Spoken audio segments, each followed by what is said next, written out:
करवा चौथ। हर साल करवा चौथ पर लाखों औरतें अपने पति की लंबी उम्र के लिए व्रत रखती हैं और आई थिंक इंडिया में सभी औरतों को ये फेस्टिवल बहुत ही अच्छा लगता है। अपने प्यार के लिए प्यार से व्रत रखना, चांद को देखकर उनके लिए प्रार्थना करना। लेकिन सोचिए, अगर जिस पति के लिए आप पूरा दिन भूखी प्यासी रही, वही पति आपको किसी और ही रूप में नजर आए तो क्या होगा। आज की कहानी है एक ऐसे औरत की जिसका करवा चौथ उसकी जिंदगी का आखिरी करवा चौथ बन गया। और ये घटना इतनी रहस्यमय तरीके से घटी कि इस पर कोई भी विश्वास नहीं करता, सिर्फ वहां के लोगों को छोड़कर। जय एक्चुअल में ये घटना घटी है। तो आखिर क्या हुआ उस औरत के साथ करवा चौथ की रात, आइए जानते हैं आज के इस वीडियो में। तो चलिए शुरू करते हैं।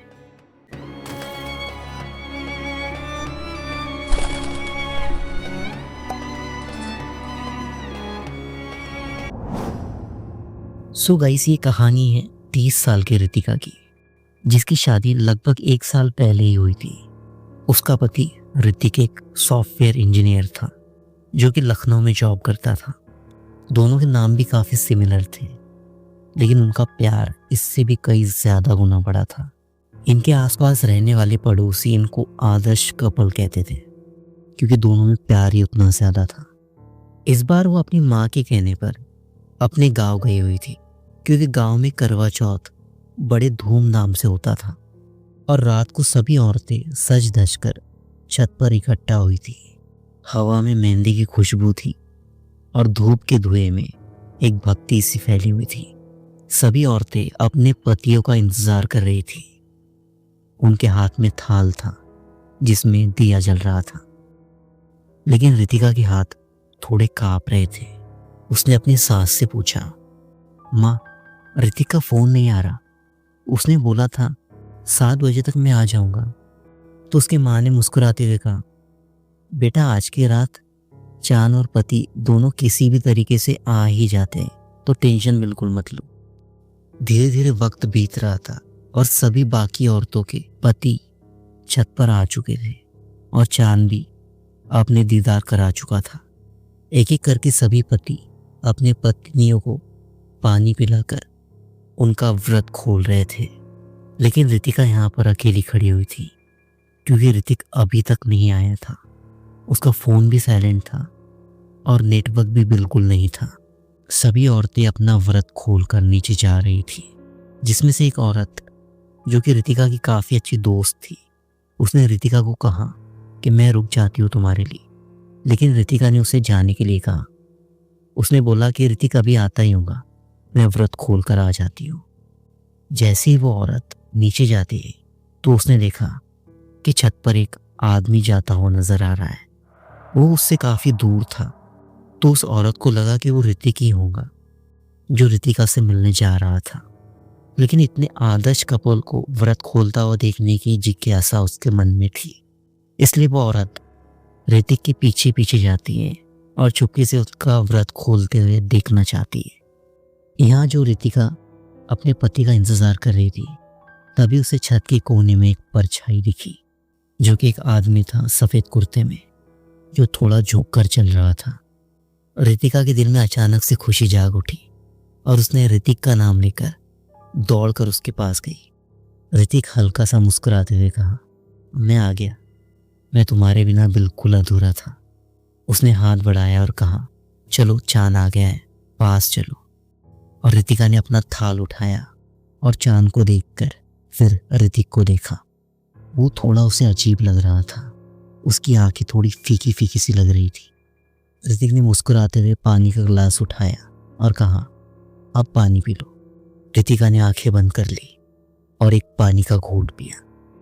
लेकिन पानी इतना ठंडा था कि मानो उसमें बर्फ जमी हुई हो। उस पानी को पीकर ऋतिका का गला एकदम सा जम सा गया। जैसे ऋतिका ने अपनी आंखें खोली और उसकी नज़र जब नीचे गई तो उसने देखा कि ऋतिक के पैर जमीन को छू ही नहीं रहे थे। वो थोड़ा हवा में था रितिका का थाल अचानक से गिर जाता है और उसके साथ ही हवा में एक दर्द भरी चीख गूंज उठती है और उस छत के स्टेयर्स पे से वो औरत उन दोनों को देख रही थी। और जब अगली सुबह होती है तो छत पर रितिका की लाश मिलती है। उसके पास एक फोन था जिस पर 9:15 पर एक मिस कॉल था जो कि ऋतिक के ऑफिस के नंबर का था। पुलिस ने कांटेक्ट किया लेकिन ऋतिक कल रात लखनऊ से लौटते वक्त ही एक एक्सीडेंट में मारा गया था और पुलिस की रिपोर्ट के मुताबिक ऋतिक की मौत लगभग 7:45 के करीब हो गई थी। मतलब जब ऋतिका ने उसे चांद के नीचे देखा तब वो जिंदा ही नहीं था। उसके हाथ में अब भी वो पानी का गिलास था जो अब लाल रंग में बदल चुका था और जिस औरत ने उनको देखा था वो अपने होशो हवास गंवा चुकी थी क्योंकि उसने कुछ ऐसा देखा था उस रात जो काफी डरावना था। और उसके बाद से उस गांव में लोग कहते हैं कि हर करवा चौथ की रात चांद बिल्कुल जब सफेद चमकता है तो एक औरत छत पर आती है, किसी आदमी का नाम लेकर पुकारती है, लेकिन उस औरत का व्रत खोलने के लिए कोई वहां मौजूद नहीं होता और जिनके घर से वो आवाज आती है उनका करवा चौथ कभी पूरा नहीं होता। करवा चौथ सिर्फ एक फेस्टिवल नहीं बल्कि एक विश्वास भी है, लेकिन कभी कभी ये विश्वास मौत के पार भी चले जाते हैं। और शायद इस कहानी में ऋतिका के साथ ऐसा ही कुछ हुआ कि ऋतिक का प्यार मरने की बात भी उसके लिए तड़पता रहा और शायद ऋतिका को अपने साथ ही ले गया। सो गाइस, क्या आप में हिम्मत है उस चांद को देखने की जब पता हो कि चांद के नीचे कोई इंसान नहीं बल्कि एक आत्मा खड़ी है। सो गाइस, ये थी आज की स्टोरी। अगर आपको पसंद आई हो तो लाइक शेयर ज़रूर कीजिए और चैनल को सब्सक्राइब ज़रूर कीजिए। मिलते हैं एक और रहस्यमयी वीडियो के साथ। तब तक के लिए अपना ख्याल रखिए।